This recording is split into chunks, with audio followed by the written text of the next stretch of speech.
Hello everyone, welcome back to Rolling Solo. My name is Adam Smith. This is part number 7 of the playthrough of Founders of Gloomhaven on Kickstarter, made by Isaac Childres. And I'm really excited about this one because this particular cycle or round is the final round of the solo playthrough. And how this round works and plays out is there is no call to vote round. There's no income, nothing.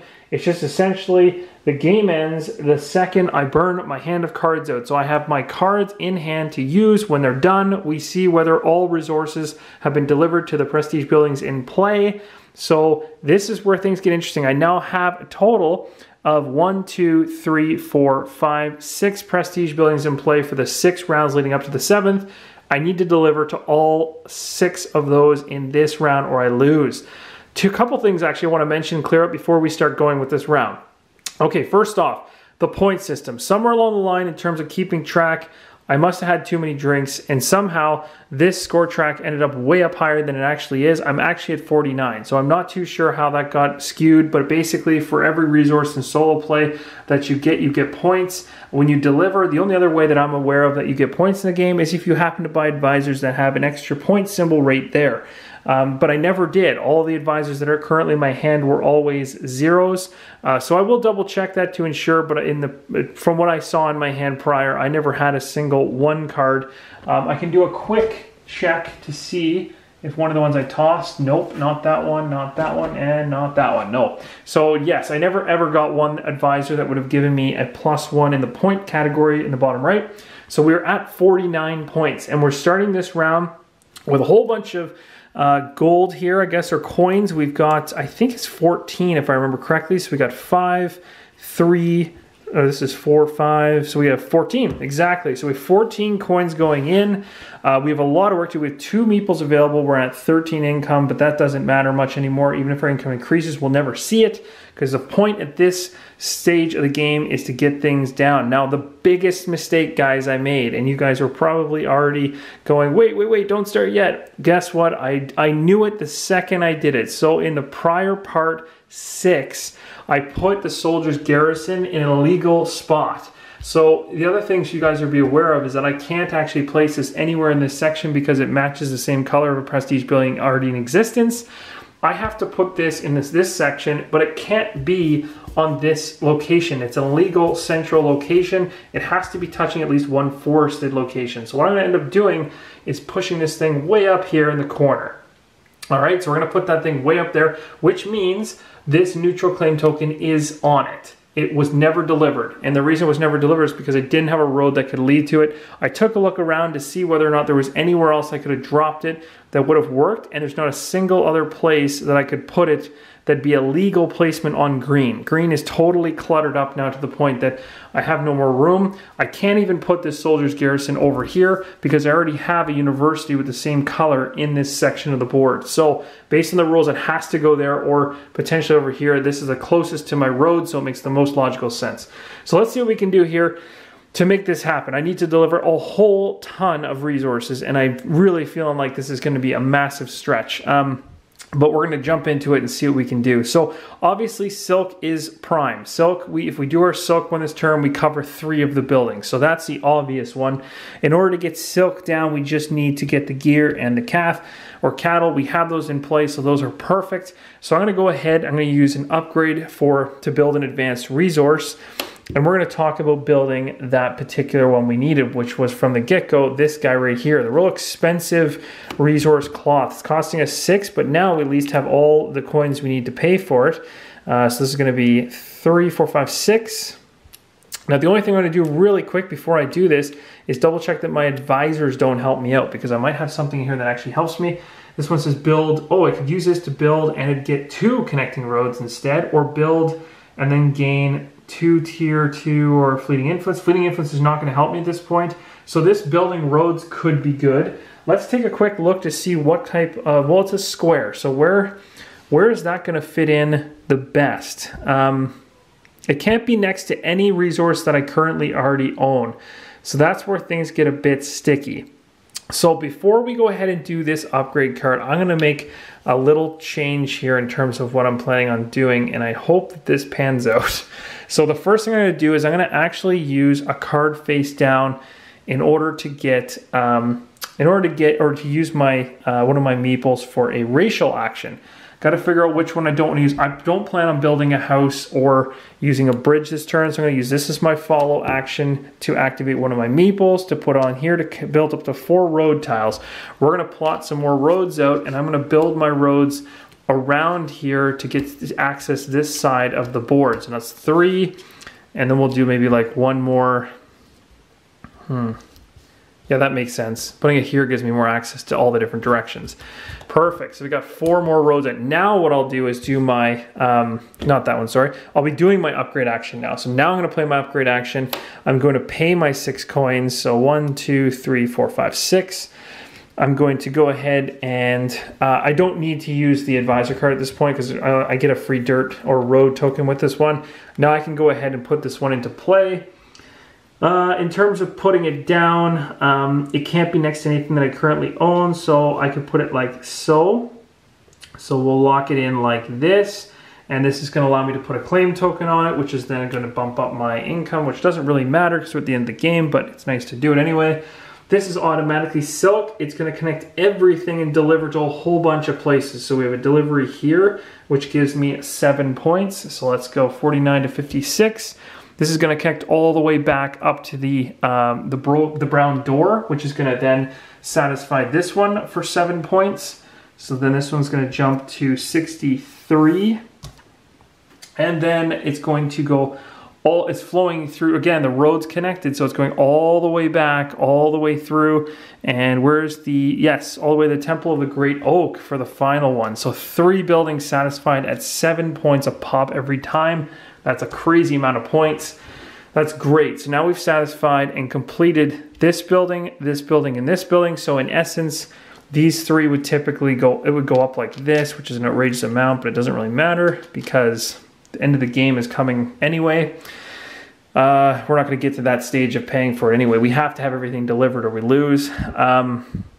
So yeah, the end game condition says at the end of the 7th cycle of playing cards, no call to vote occurs. If any prestige buildings do not have all the resources delivered, the game is lost. So that's basically it. It's pretty hard and fast. So the only other ones we need to tie into is this guy up here. We need the combat symbol, the hammer symbol, both of which are going to be difficult. I have the rock. I just need a road. The other one we need is the book. So we're going to need to get this card back into our hands. To build this one, we need the cooking. We have that, and we have the people. Actually, do we already have what we need with this? We do have 2 of them already on the board. So what is stopping me from...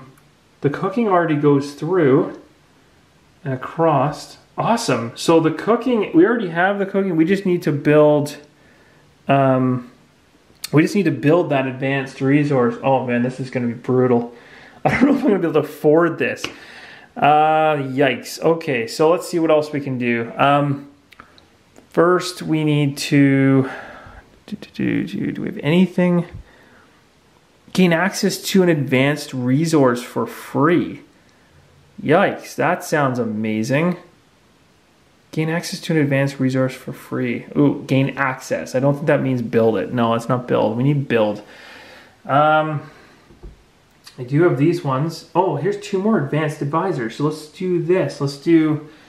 if we did a driver and I use this face up, this card will get discarded. But I could use this in order to build an advanced resource building, then gain some influence essentially, which is not bad. I guess I gained some influence.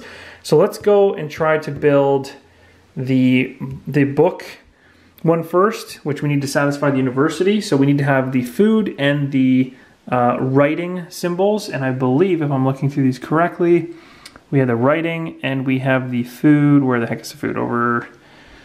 where is it? I know it's here somewhere. Blind. Oh, right here. So we've got them. They're in and they're all connected, so that's good.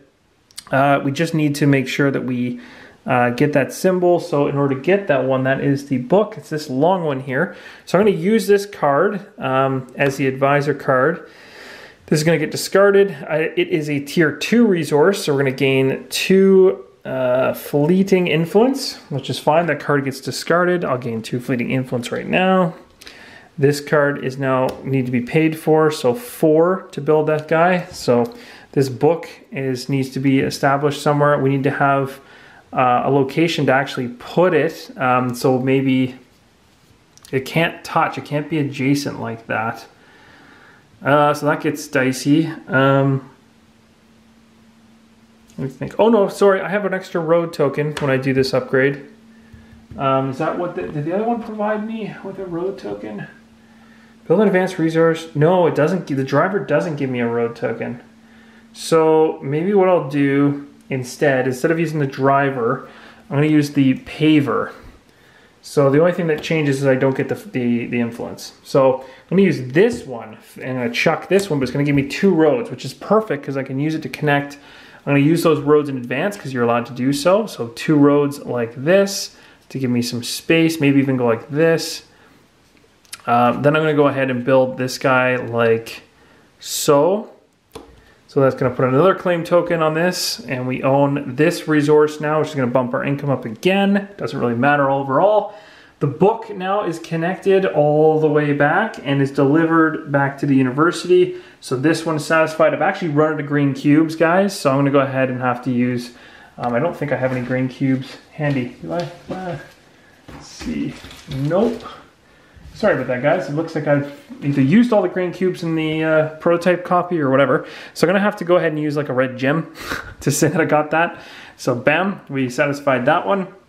The only other ones remaining are the City Hall, and we've got 3 up here. So we need a road up here. Oh, and I also built my 2 there, so that's good. Can I build a road? That would be a good idea. Now, what do I need to get the swords? I need the anvil and the fur. I have both of those. So I can build that resource, but I'm running out of money. That's going to be the biggest problem now, is running out of money. Okay, so let's... do I need any basic resources, or am I done with the basic resources? To build the City Hall, I need a ring and the book. I have both of those now, so that's good. To build the swords, I need the anvil and the fur. I have those. To build the hammer symbol there, I have people and cooking. I have everything I need, so I don't need this trade action anymore at all. It doesn't have any use for me, so I'm going to use this as a face down action. What was I going to do with this? I was going to, for a road. So yes, I'm going to toss this one to build a road. This road I'm going to put right here, which then connects to the soldier's garrison, which will satisfy this with the rock. So that's going to be that's a 4 points. Again, I'm probably not upping my points correctly. I think I just forgot to actually give myself 6. So 6 and 4 is 10. So I might as well jump myself up to 20. I'll double check all the scoring at the end, because obviously that's difficult to do as I'm playing through this and thinking through it. So this one's up here, perfect. So now we just need those 2 satisfied, and we need the City Hall satisfied, and we win the game. Oh my gosh, can I make this work somehow? So the next step I'm going to do is, at the end of the day, I need to build 3 advanced resources, which is insane. The ones I need are the Guild Hall, the Combat one, and the Hammer. So I might as well get them out here so I know what I'm kind of talking about in terms of sizing, to see whether I can fit these somewhere. These are the monsters that I have to afford. 6, 6, and 6. I have 4 right here. That's not a lot of money. Do I have anything that can provide me any income whatsoever? Buy access to any resource tile? Nope. Gain fleeting influence? Nope, nope, nope. None of that stuff gives me money. Nothing over here gives me money unless I use it for follow actions. Anything over here? No. Okay, so it looks like I have to generate money with my cards, but yet at the end of the day, I need to be able to build 3 advanced resources, which makes things really difficult because I think I can only build 2 with my current hand at max, even by using a meeple right now. So this is what I'm thinking is, if I let's see, yeah, if I use like the Scholar, for instance, as a face down action, I can then use my meeple to go on to the return up to 3 discarded cards except income into your hand. So which 3 do I want? I obviously want the upgrade one for sure, because that's prime. Now I've got 2 cards that are upgrade possible, but I need a 3rd one. And that's because I need to be able to build all 3 of these before we even talk about money. I think I'm going to be running into a problem here. I'll probably take Construct back in case I need to buy a house that might help me somehow, but I don't think that's going to help. And I likely won't be buying any advisors because all the ones that are in here are useless for me currently. So I'll probably take the trade one back.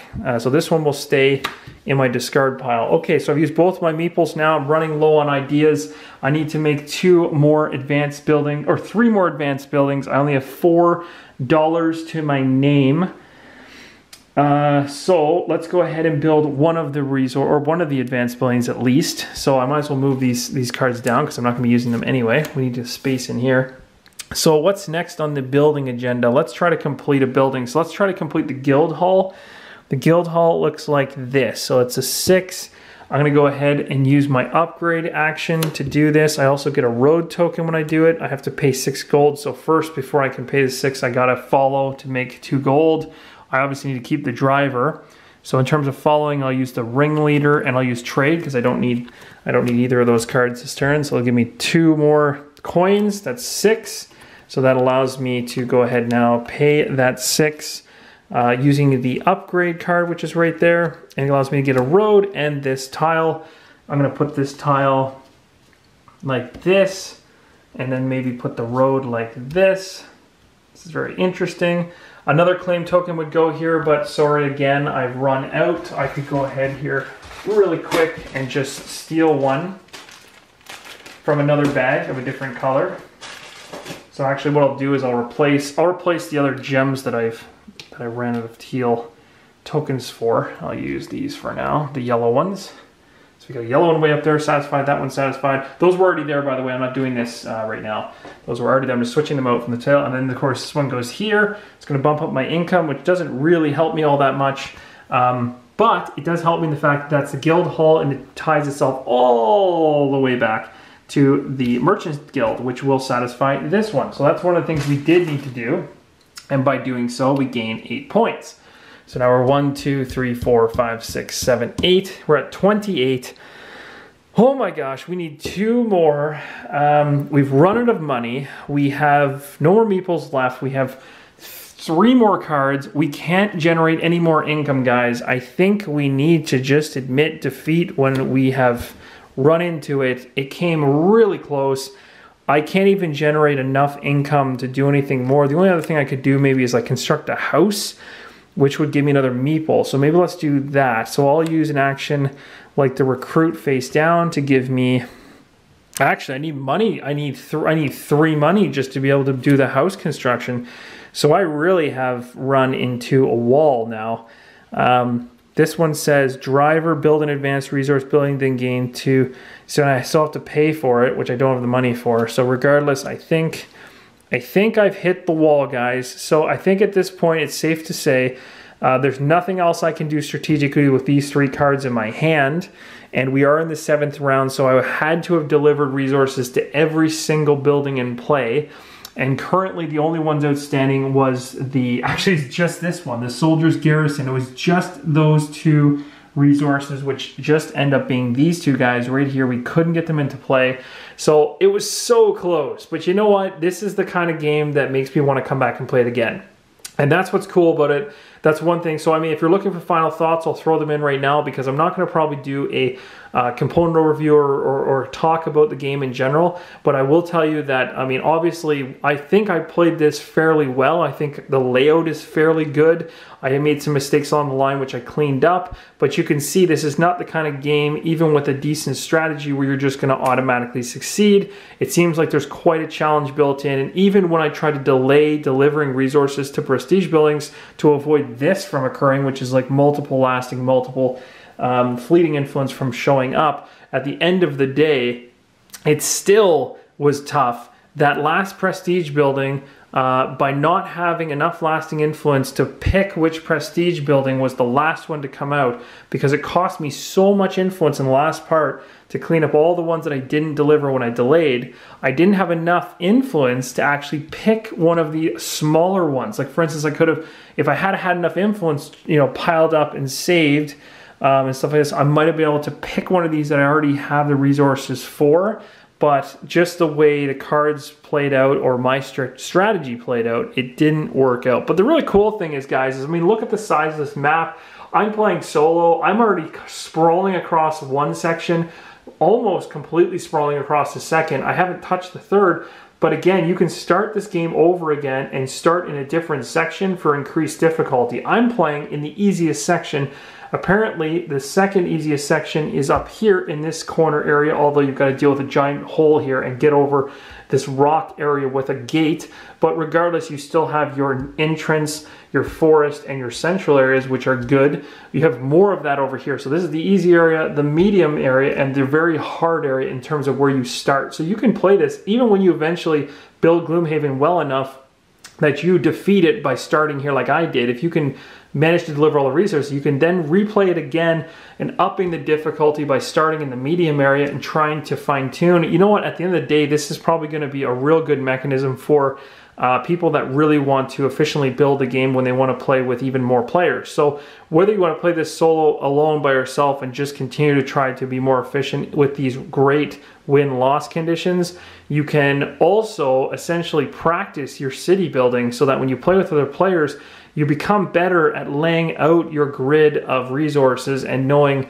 how not to and also, again, what I became more familiar with was the shapes of these resources. They really do come into play because you're not just laying out the same shape every time. Not every resource is just a straight line. You've got multiple resources that are different shapes, and that can really either help you or totally screw you up depending on how you build. So when you're sitting there in part or round 5, knowing that in round 7 you need to satisfy some heavy requirements for delivery like these two, you could be sitting there looking at the shapes going, how am I going to lay out a path in advance to be strategically ready to place those down? That's the kind of gameplay that I really like. It gets you thinking, and really, at the end of the day, that's what makes a great solo game, is something that you can really get into and dive into and enjoy. So I had a blast with it. I obviously didn't succeed. I came super close. If this is the correct scoring, I don't think I even get this based on the end game rules of solo play. You just lose. So it's kind of sad that way. However, if we wanted to just talk about points and stuff like that, I went all the way around to 60 up to 28. So 88 would be my score, but I essentially ended up losing in the end. And I'd likely probably have to double check that score just to be sure I didn't miss something. But at the end of the day, I hope you guys enjoyed. I really hope this gave you all the information you need to make the decision as to whether this game is something you want to add to your collection either during the Kickstarter or even after the Kickstarter. And regardless of your choice, you know, Isaac's put out some great products in the past, and I think this one's not going to disappoint at all. I really enjoyed it, so good luck in all future adventures in not only Gloomhaven, but in the upcoming Founders of Gloomhaven. And guys, I will see you in the next playthrough, a brand new game, which I won't mention here, but it's going to be exciting. So stick around, and there'll be more to come. Keep on rolling solo.